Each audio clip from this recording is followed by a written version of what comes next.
Assalamualaikum warahmatullahi wabarakatuh. Aizanul kiram, ashabu kanatu Majelis Ulama Indonesia. Sanuqadim lakum nasrah al-khabar waki bima notifikasi halian. Makum, Amanda Putri Mediani, mari notifikasi fil akhbari minha. Mengawali berita pada hari ini, kebijakan pemerintah menaikkan PPN menjadi 12% mulai besok diperkirakan kuat akan mempengaruhi hampir seluruh komoditi termasuk bahan pokok. Untuk menjaga gejolak ekonomi, terutama di awal tahun, pemerintah daerah mesti benar-benar mengendalikan inflasi dan menggunakan anggaran seefisien mungkin. Peneliti Institute Development of Policy and Local Partnership, Riko Noviantoro, mengungkapkan bahwa Pemda harus melakukan efisiensi sebaik mungkin, terutama melakukan perencanaan anggaran yang pas. Kapan harus dikeluarkan anggaran ini dan kapan harus ditahan anggaran tersebut.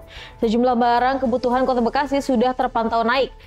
Harga barang akan naik 2 kali dalam waktu 2 bulan jika kenaikan PPN kembali mengerek harga barang tersebut. Pedagang pasar di Kota Bekasi sudah bersiap dengan kenaikan harga yang akan terjadi pada Januari 2025. Mereka meyakini semua komoditi akan mengalami kenaikan harga termasuk dalam kelompok barang mewah atau tidak sekalipun. Terlepas dari faktor Nataru, inflasi yang terjadi pada bulan Desember ini menurut Riko akan menambah beban inflasi di bulan berikutnya, yakni Januari 2025.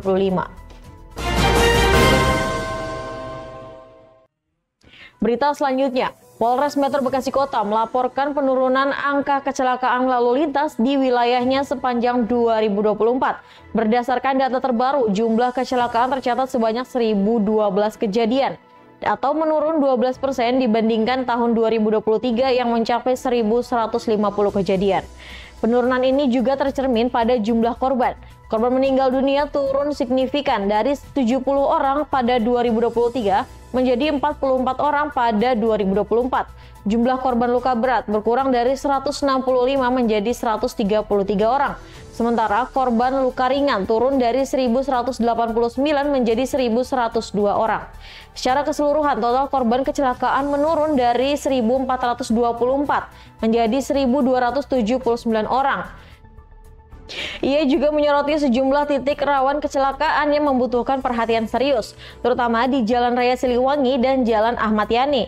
Untuk mengatasi persoalan ini, Polres Metro Bekasi Kota berkomitmen meningkatkan edukasi serta penegakan hukum bagi pengguna jalan. Sebagai penutup, Suwandi mengimbau masyarakat untuk lebih mempersiapkan diri dan kendaraan sebelum bepergian, serta mentaati aturan lalu lintas demi keselamatan bersama. Berita selanjutnya, Polres Metro Bekasi Kota mengimbau kepada seluruh warga untuk merayakan Tahun Baru di dalam kota tanpa harus melakukan konvoi menuju Jakarta. Hal ini dilakukan sebagai upaya untuk menghindari kemacetan serta menjaga ketertiban dan keamanan selama perayaan malam Tahun Baru. Untuk itu, pihak kepolisian akan melakukan penyekatan terhadap warga yang nekat berkonvoi, menggunakan kendaraan roda 2 ataupun kendaraan bak terbuka yang menuju Jakarta.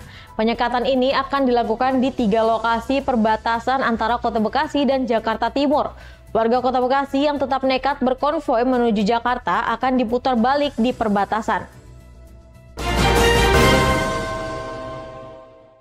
Berita selanjutnya, pemerintah Kota Bekasi mempersilahkan kepada pihak swasta untuk menyelenggarakan pesta kembang api pada malam pergantian tahun dengan syarat memperoleh izin dari pihak kepolisian.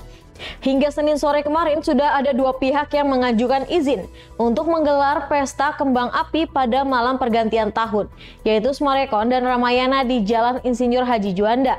Pada periode Natal dan Tahun Baru ini, sebanyak 1.535 petugas gabungan akan diterjunkan untuk melakukan pengamanan di Kota Bekasi. Titik keramaian dan ruas jalan utama di Kota Bekasi menjadi perhatian utama petugas.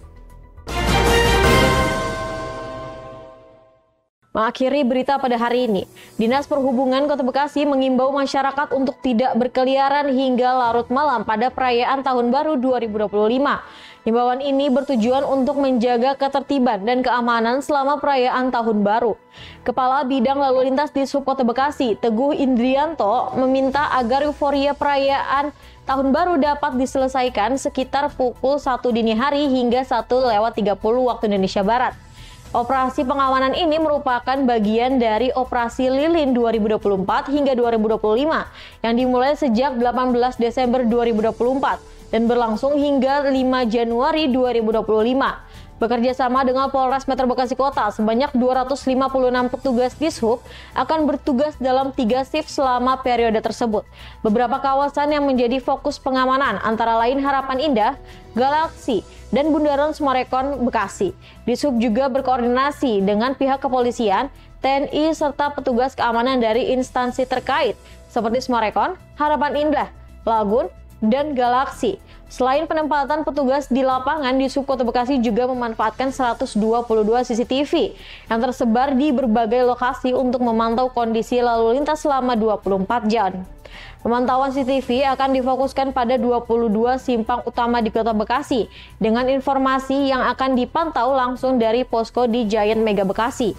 Dishub Kota Bekasi berharap dengan pengamanan yang ketat dan sistem pemantauan yang lebih baik, masyarakat dapat merayakan malam tahun baru dengan aman, nyaman, dan lancar tanpa hambatan lalu lintas.